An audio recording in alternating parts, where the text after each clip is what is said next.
All right. Good morning, everyone. I think we're going to get started here. So thank you for joining this webinar hosted by Codibly. We're looking forward to a good conversation today. I think just quick housekeeping in terms of what we're going to be doing today while folks trickle in. So we are joined by Leah McGovern, who is going to introduce herself in just a moment, who will be helping me in presenting an overview of some of the key regulatory actions and evolving demand response opportunities that we're seeing across the United States, specifically at the state level. So we're going to spend 20-30 minutes walking through some materials that Leah's helped us to put together over the summer, and deep diving into specific opportunities that we see for actors and stakeholders within the demand response ecosystem. Then we're also going to shift to a Q&A session. So we've already gotten a couple questions from folks who've sent things over in advance of the webinar. And we'll make sure to go through those. So don't worry if you sent them in advance, we did get them. But those folks who are joining us live, please also feel free throughout the course of the webinar, including right now, to share any questions that you have as we go through our materials in the LinkedIn event comments section. That'll be the easiest way for us to see them. And we'll make sure that we try to get through all of those questions that we received today as well. So without further ado, I think I'll go ahead and get us started, and we can kick off here. So maybe I'll pass to Leah for a quick introduction, and then I'll do one myself. Thanks, Spencer. Good morning, everyone. Thank you so much for being here. My name is Leah McGovern. My background is in chemical engineering. I've spent the last 6 years working in the renewable energy space, both for one of the largest utility companies in New England, doing buildings energy efficiency in new construction, primarily in the greater Boston area. Also worked with the U.S. federal government in the hydrogen space, and it's a great pleasure to meet you, and looking forward to talking about the DER and virtual power plant infrastructure in the U.S. Great.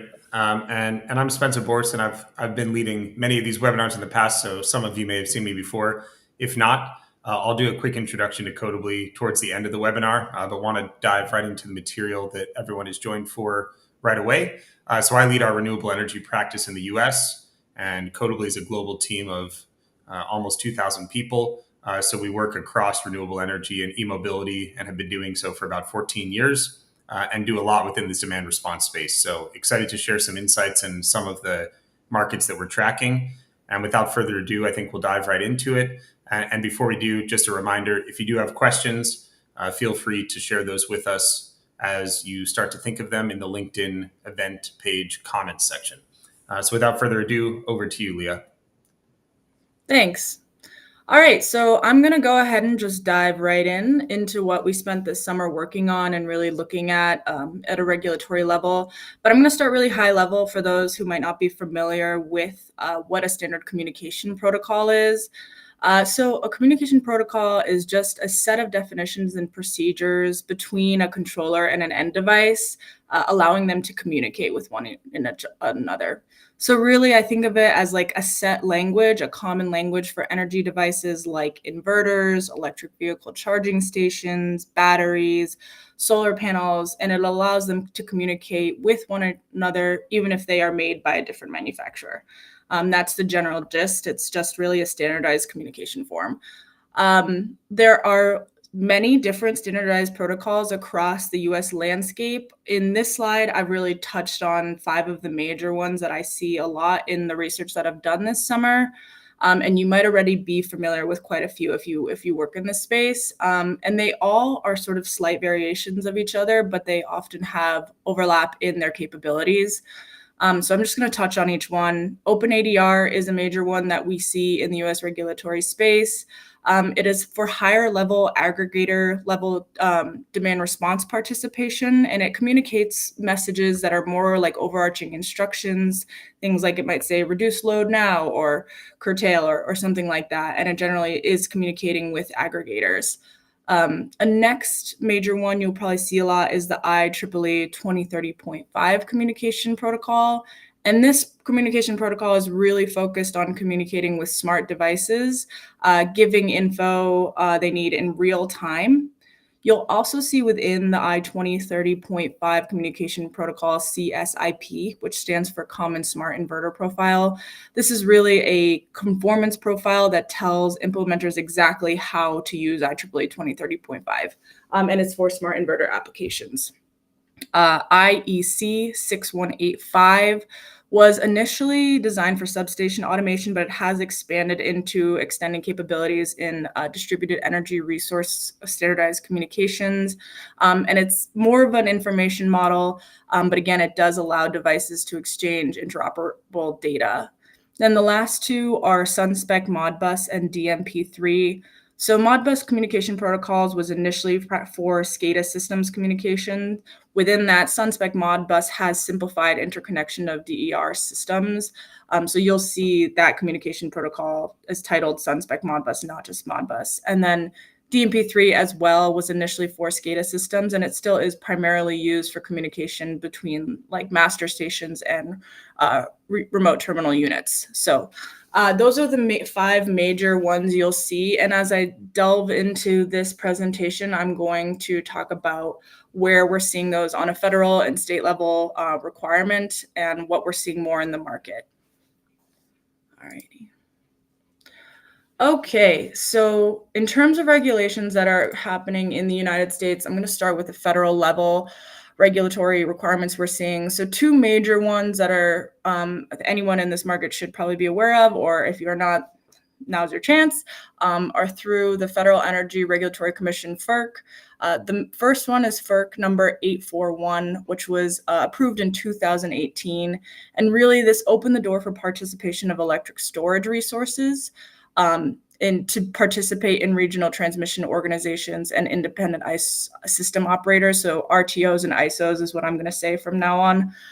But really it gave instructions for RTOs and ISOs to allow wholesale participation of electric storage resources. FERC number 2222 is an expansion of 2018's FERC number 841, was approved in 2020, and that really opens the door for distributed energy resource aggregations. You'll note that I did have up in parentheses that these FERC orders do exclude ERCOT, which ERCOT is the Electric Reliability Council of Texas. They operate within Texas's interconnection, which is not considered part of the broader interstate electricity grid. So they are not subject to FERC's jurisdiction. What I will say is Texas is still very far ahead in this space. They are working in the virtual power plant space to distribute energy resources, as they have quite a bit of energy they are producing and generating. So they really are not, out of the scope of doing this work. They just don't fall under FERC's jurisdiction. And then at a state level, one thing I will say about the FERC orders is that states have to implement their versions of these regulations on their own timeline, and it is very based on compliance filings and approvals. If you are interested in looking into this more, there is a slide in the backup of this presentation that actually shows where compliance filings are in their process. And you'll see that there are some RTOs and ISOs that have already implemented these FERC orders entirely. There are some that have it planned for 2026, 2027 implementation. It's really interesting. So if you want to know what's going on at that level, there are more resources for your interest. And then the one standard I want to highlight at the state level is IEEE 1547 2018.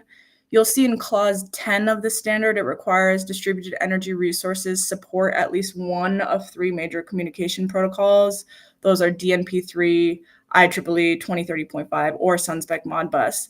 I just want to note that IEEE 1547 is a standard, so it's not technically required. It's not legally binding unless it's adopted by states and utilities.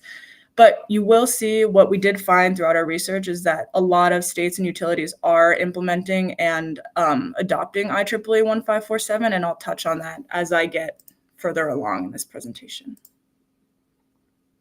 Okay. All right, so essentially this slide is just to show people where we were really focusing our research on. We started off really high level, looking at what's going on in the DERMS and virtual power plant landscape at a really high US level. And then we focused our research on a few states in particular because there's so much going on in the United States, it could be quite overwhelming to do in just a few weeks to do that level of research. What we were really looking at is what states have the largest market, highest GDP, the largest population where energy is essential, and which ones are really adopting these regulations real time.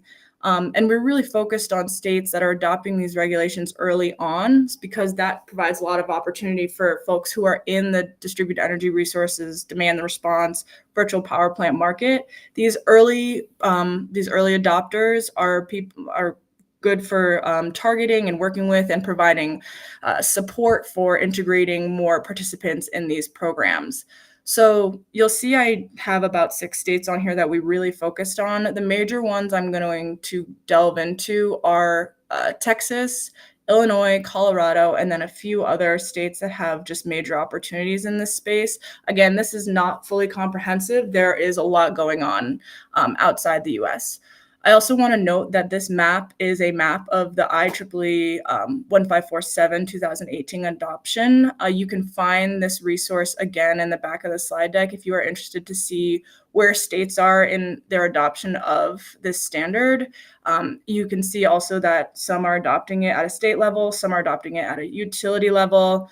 Some of it's incomplete, some of it's ongoing. Again, a really interesting resource that I would recommend taking a look at if you have a moment. All right, so I'm going to jump into Texas. So I'm going to start with the state legislation that's going on. Senate Bill 1699 was approved, and it's focused on allowing DER owners and aggregators to become part of the state's grid while providing consistency for grid regulators. Specifically, the bill really is focused on establishing rules and regulations around aggregation of distributed energy resources. And then I just want to highlight docket number 56966, which really is a rule created to reduce average residential load by 20%. They are requesting that ERCOT focus on hitting this target. So again, as I mentioned, Texas does not fall under FERC's jurisdiction, but they are moving along at a regulatory level, requiring high-level participation in demand response and setting quite high goals for ERCOT to meet for participation in these programs. Another major activity that's going on is ERCOT's aggregate distributed energy resource pilot project, and then corresponding House Bill 3346. This pilot is actually in phase 3 of scaling up. They are scaling up the capacity to 160 megawatts, 80 megawatts and 80 megawatts for energy, non-spin and contingency reserve services. Huge opportunity there for participation in the scale up of this aggregated distributed energy pilot project. And then House Bill number 3346 further requires participation in this program. So this is a major thing going on in Texas. A lot of it falls under ERCOT's jurisdiction, and there's huge opportunities there for those who are taking place in this market. And then in terms of IEEE 1547 adoption, again, Texas is adopting this at a utility level. AEP Texas, which is one of the major utilities in that state, adopted it in January of 2024. Austin Energy is just another utility company I really want to highlight. they have been ahead of the curve in regard to adopting the most updated communication protocols. They've been requiring OpenADR in their building codes and building management systems since 2016. They also require in their commercial demand response program. And then most recently in their solar rebate program, they have referenced IEEE 1547 compliance. So again, I just want to note there's a lot of things going on in Texas, and they are sort of at the beginning and moving along in this process of participating in virtual power plant and DER activities. One last thing I just want to highlight is Texas Energy Fund is a funding resource that provides grants for energy applications in the U.S. In Texas. And I will note that they have funded a Texas Backup Power Package program, and that's focused on bringing in more battery power to Texas. So again, more opportunities there in the DER space. And then I'm going to hop over to Illinois. Again, starting at the state level, what's going on there? So Illinois right now has a House bill and Senate bill in progress. This is number 35758 and Senate Bill 2497. This is currently in both the House and Senate. It has not passed yet, but it is something I would highly recommend people keep track of. It is looking to create their own virtual power plant program, a peak remediation program, and then a standalone distribution system. It also is looking to create an Office of Interconnection and Renewable Development. If this passes, that will place Illinois in a position where they will need to start incorporating large-scale virtual power plants, and so something to really look out for as that moves along in the process. I will note that this bill was with the Senate and House last year. It had a different number, but they've now brought it back. So we'll see what happens there. In terms of utility level activities that are going on, I'm going to highlight two major utility companies in Illinois. You may already be familiar with them. There's ComEd and Ameren. Both of them are required to have what we call better electrification plans. You'll see that probably a lot, the BE plan. And ComEd and Ameren have already done quite a bit in regard to meeting those requirements. For ComEd's better electrification plan, they already have demand response and electric vehicle pilots, many of which are still in the workshop stage. So they are looking for a lot of support from vendors, experts in DER and virtual power plants who could provide support in those efforts. They've also submitted their 2024 grid plan, which highlights the development of virtual power plants. People can help support that effort through their Illinois Energy Efficiency Stakeholder Advisory Group if you are interested in participating and providing support there. And then also I just want to highlight Ameren has their own BE electrification pilot programs. They have a new residential managed charging programs, and then also a grid bus to grid virtual power plant pilot that is just getting going. So again, some really early opportunities there, but Illinois is again at the cusp of doing some major work in this space. Again, they are also adopting IEEE 1547 at a utility level. They have a commission to establish this interconnection working group that is in process as well for IEEE 1547, but that is an ongoing effort. And then the final state I want to highlight for just major work going on in the distributed energy resource and virtual power plant space is Colorado. They have a lot of efforts going on at a state level, a regulatory level, and then also utility level. They recently passed Senate Bill 2018, which was in 2024, and that requires Xcel Energy to build its own virtual power plant program. I will note, it doesn't explicitly state Xcel Energy, but it does, the bill says, an investor-owned utility that serves more than 500 customers. So really, they are targeting the larger scale utility companies and requiring that they develop virtual power plants.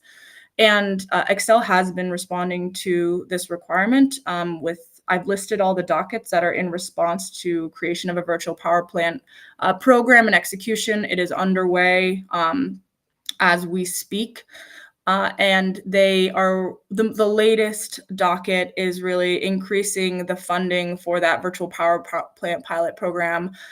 78 million is how much they're allocating for a virtual power plant, and then trying to get the capacity to 125 megawatts.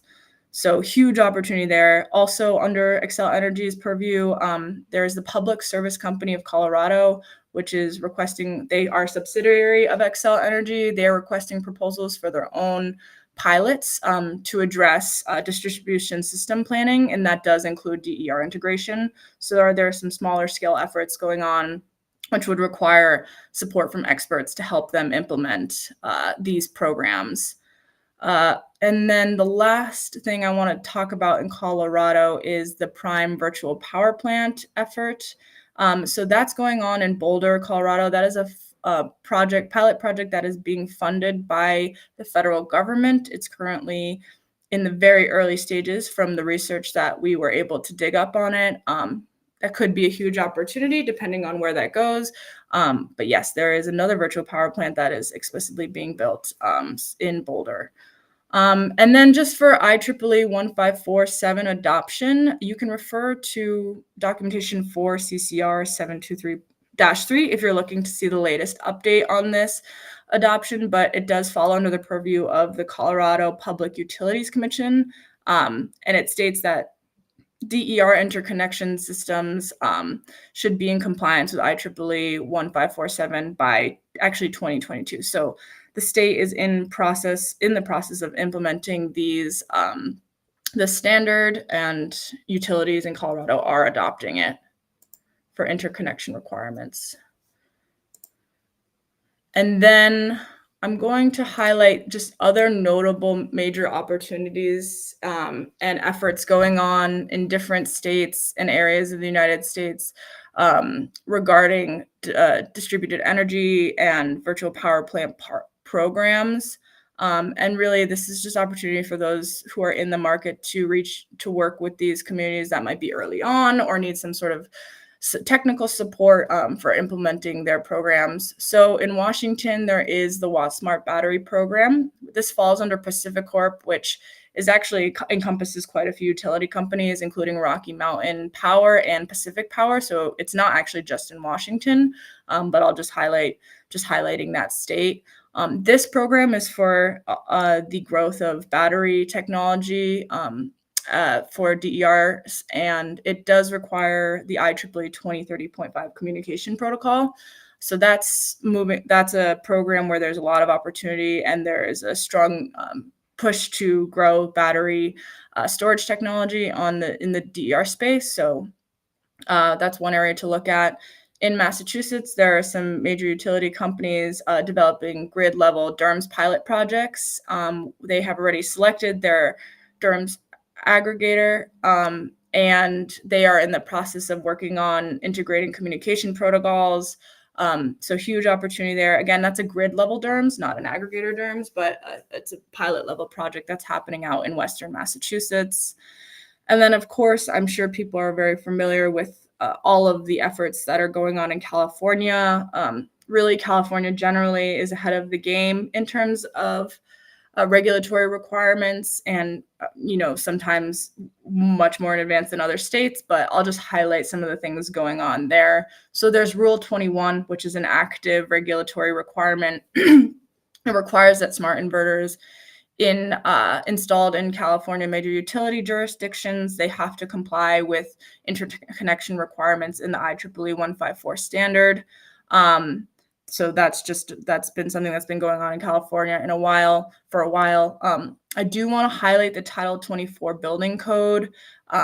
So the building code doesn't explicitly yet state the communication protocols, but that is something that will likely be updated in the coming years. And it is increasingly focused on distributed energy resources as a key strategy for achieving, energy and climate goals. So that's really an opportunity to follow what's going on in California's building codes and how Title 24 is getting updated every few years.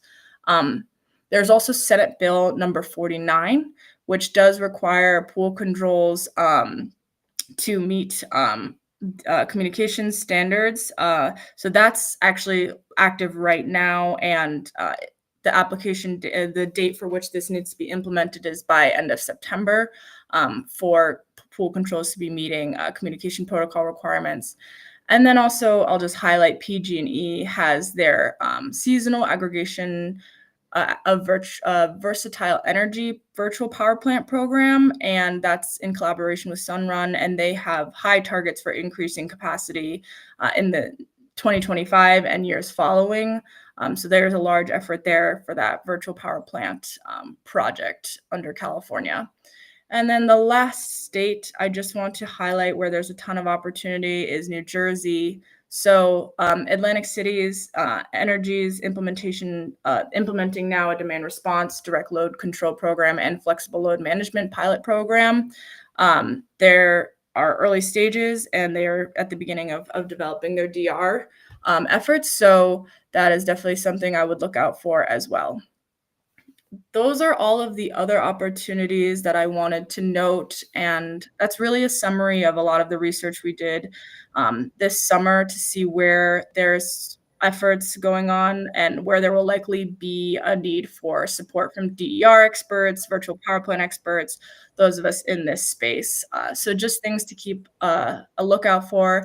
I've also included a lot of resources in the slide deck if you're interested in seeing what the updates are on a lot of these regulatory requirements and pilot projects as well, especially in each state. I'm going to hand things off to Spencer to close out this presentation and talk a little bit more about Codibly.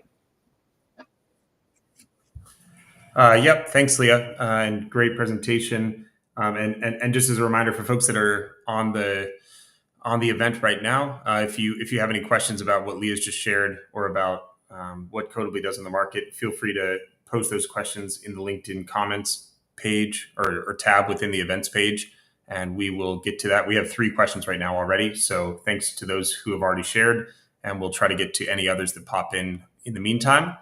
Just 1 minute on who Codibly is for those that don't know us. So basically, Codibly, like I mentioned at the top, is a global consultancy that focuses exclusively within the renewable energy and e-mobility domains. So we operate both as a consulting partner, but also as a technical and software development team that help companies across this space, whether they're OEMs, utilities, or solution providers that help to facilitate something within the virtual power plant demand response ecosystem to design and build aspects of their products or full end-to-end products. So we help with some of this regulatory compliance related to certain states like California Rule 21, but also with the integration of all these systems. So how do these different devices get integrated with an aggregator platform, and how does that aggregator then coordinate and orchestrate all of these flexible resources to properly facilitate demand response? And we also are at the cutting edge of R&D within the space and understand the protocols quite well, and are also working within the machine learning, artificial intelligence space to help bring better insights and optimization engines to some of the products that we build. So maybe just one more thing to note. I think I've sort of touched on that already. We have a lot of partnerships across the ecosystem with different folks, some of which you can see here, and also relationships more broadly. So we work very closely with a lot of these different companies to help promote and to facilitate demand response and distributed energy resource management across the United States and also across the global world in which we live. So we're excited to continue to work in this space, and certainly can help answer any questions that you may have about that or about what we're doing here offline, in addition to what we're going to answer here now. So without further ado, I've received 3 questions so far. So like I mentioned, if there's any others that are coming in now, we will definitely do our best to answer those as well. But in fairness, I'll start with the ones that we've already got, and we'll start going through that list and can just keep on going until we run out of time here at about 9:45 Eastern. So the first one that I got is sort of within the state level overview. Someone was sort of curious about some of the challenges. So, I mean, we've mentioned some of these states that are having good success with starting to roll out certain regulations and programs and doing some piloting. But really, they're wondering, to paraphrase, like what challenges we're seeing with further adoption across these states. Leah, I guess I'm curious your initial thoughts, and then I can definitely add on. Sure. Yeah. That's a great question. Um, I think we're seeing some high-level challenges from a regulatory standpoint, just given the changes that are going on at a federal level in the United States. That being said, I think what's going on at a federal level could potentially result in some sort of hesitance to pursue expansion of distributed energy resources or demand response programs. But I think also at the same time, a lot of states recognize the necessity of adopting a diverse energy infrastructure that includes renewable technology and battery storage and electric vehicle charging stations. I think states recognize that having a diverse portfolio is essential to meet what I believe everyone knows. We will be seeing an increase in the demand and capacity given the development of AI technology and things like that are going to increase the grid load by quite a bit. So I think all states that are aware of that are still making an effort to include DER and virtual power plant pilot projects and projects in general to supplement energy resources they might already have. So though I think there might be a bit of a volatility in the next few years, the effort seems to be, based on the research that I'm seeing, most states that are interested in this side of the market are still moving forward with their efforts to build out their programs and their demand response programs. So I don't know if you want to add anything to that, but that's what I'm. Yeah, maybe one thing I would add to that is I think a lot of it also comes down to more on the operationalizing side of existing programs is how do we actually engage customers to participate in these programs. I saw a recent study last week that said something like only about 16% of customers who have eligible devices that could participate in demand response programs with their utilities that offer those programs are actually doing so. And that's just looking at the portion of the population that has already opted into having those smart devices that are eligible for participation. So when we're looking at, far fewer than is the maximum potential of customers participating, it's really probably more an education game and probably also to some extent an incentive game, making sure that people feel like there's enough incentive for them to participate, but also that they know what the program is, what it will entail, and that they're clear on what the inconvenience or lack thereof is going to be when the thermostat does automatically trigger up a few degrees in a certain peak demand incident. So I think that education piece is super important. And I think that's the role that everyone across the ecosystem plays, certainly the utilities with their customers, but also some of the aggregators who are working with those manufacturers and with those customers to manage the customer experience. So I would also mention that as a potential challenge, maybe not so much on the front end, but on the back end once the regulation is already proposed or adopted. Okay, a second question here. So this one is a little bit more thinking about, I guess, maybe this was from an OEM perspective. So sort of thinking about how an OEM should try to balance, from our perspective, like going into new markets, like the ones that we've covered today. So maybe it's Texas, maybe it's Illinois, Colorado, Massachusetts, New Jersey, versus really doubling down on the strategy of those that are more proven and substantial already, like a California is probably the one that they're thinking of if I had to read between the lines. So I guess the question is sort of like, where do we expect to see the most growth in the next 3 to 5 years, and where should an OEM or another participant in this ecosystem try to prioritize their time and effort and investment? Yeah, another great question. So I would definitely say the states that I highlighted, the reason we really honed in on those is because they seem to be states where regulatory requirements are happening real time, and they are sort of in the earlier stages of implementing these requirements. So I would say for sure, focusing on, and again, yes, there is risk in sort of participating in a newer market. But I would say based on what's going on at a state and utility levels in the states that we highlighted in particular, there is an obvious focus on implementing these programs and then subsequently the need for a standardized protocol in order to make sure that all of these devices can communicate. So I would say that these markets are a great opportunity for experts in the field and OEMs that are looking to have their products be in demand response programs in those states. And so really, I would just say focusing in those areas and then in those states in particular, as well as continuing to develop partnerships in states that are already ahead of the game, states like California and Massachusetts and New York. And then at the same time, I think we all kind of recognize that this space is there are a lot of major players that everyone probably has some level of partnership with. Just using those partnerships to expand, because many like aggregators or major players are working across state lines, not just in tech. They might be in California. They might also be supporting aggregation of DERs in Texas. So really, it's essential to follow what's going on in the RFP processes in each of these states and seeing who they are selecting to do their program partnerships with.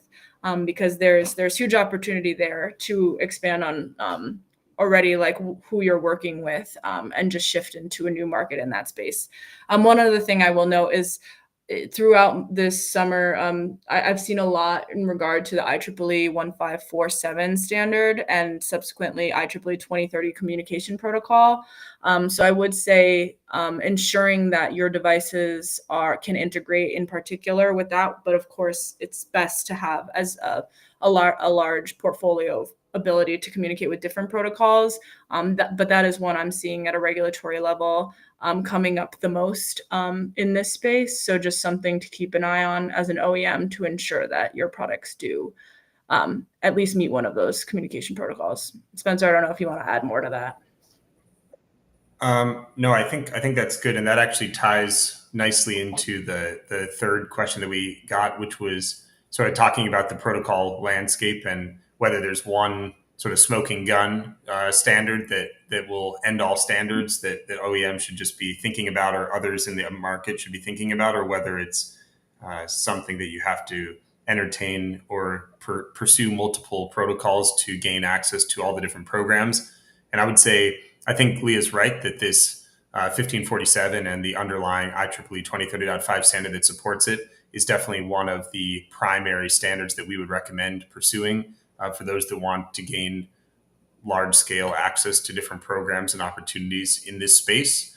However, I would also note that standards like OpenADR are also important, and in some markets are the actual regulatory mandated standard. I can give you a couple examples of that. So OpenADR for this California Senate Bill 49, which Leah mentioned, which is around pool controls, does mandate OpenADR as one of the key standards that enables compliance with that standard.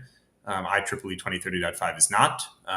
And then also there are a lot of different aggregators. I guess two other examples I'll give. There's a lot of different aggregators in the market, folks like an Energy Hub or an Uplight AutoGrid that enable participation in the demand response programs that they help to run for different utilities across the country. And one of the main ways that OEMs are able to integrate with those aggregators is through the OpenADR standard.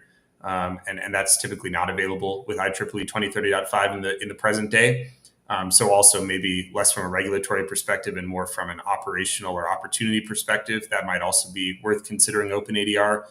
And then the final one is when it comes to like water heaters and HVAC units, there's a program, EcoPort, that's sort of a marketing term between OpenADR and CTA 2045, two related standards and standard bodies that I think is currently adopted in Washington State, and I believe Oregon as well, although don't hold me to that second one. And that also mandates that any of the devices in that category that are going to be sold into those states also be able to receive those signals through the OpenADR standard. So I completely agree with what Leah said. IEEE 2030.5 is incredibly important across the space and seemingly is continuing to be adopted by more and more utilities and more regulatory agencies, whether it's on the state level or at a utility specific level. But there's also some differences in how we should consider some of these other standards. And that's not even to mention some of the specific to device type categories like OCPP, which is related specifically to EV charging, and some of those other unique use cases that may exist across different protocols that we haven't really covered today. Leah, anything else you want to mention on that? No, I think you covered everything. I think I will say, I would think we all wish there was an end all be all for one communication standard, because I think that would make it easier. But yeah, as Spencer mentioned, there is a few that are really quite, we're seeing the most of, but who knows what could come out in the future. But yeah, focusing on OpenADR and IEEE 2030 and the major ones he noted seem to be, based off of what I've been seeing in the market, really the big players in the space. Yeah, and I think I've not seen any other questions come in, so we're probably going to wrap up here in just a moment. I guess I would say that we at Codibly and through this research believe that these states and especially some of the utilities within them in states where it's not maybe a state level mandate are where the greatest opportunity lies in the next year or two as we look forward within this demand response space, especially given some of the financial and regulatory uncertainty at the federal level. What the states are doing, either at the state level or at the ISO level or at the utility level across the country, is really where we should be tapped in. And certainly it's a lot harder to track 50 states than it is one federal government. But we've tried to summarize as much as we could find as to some of the key states here over the course of the past 10 weeks and some of the research that we've conducted with Leah's leadership. So I want to thank her and also want to thank everyone who joined us today. And we'll be sharing the recording of this video publicly in the future.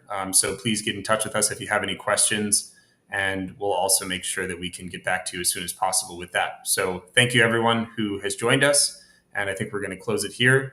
I hope everyone has a nice rest of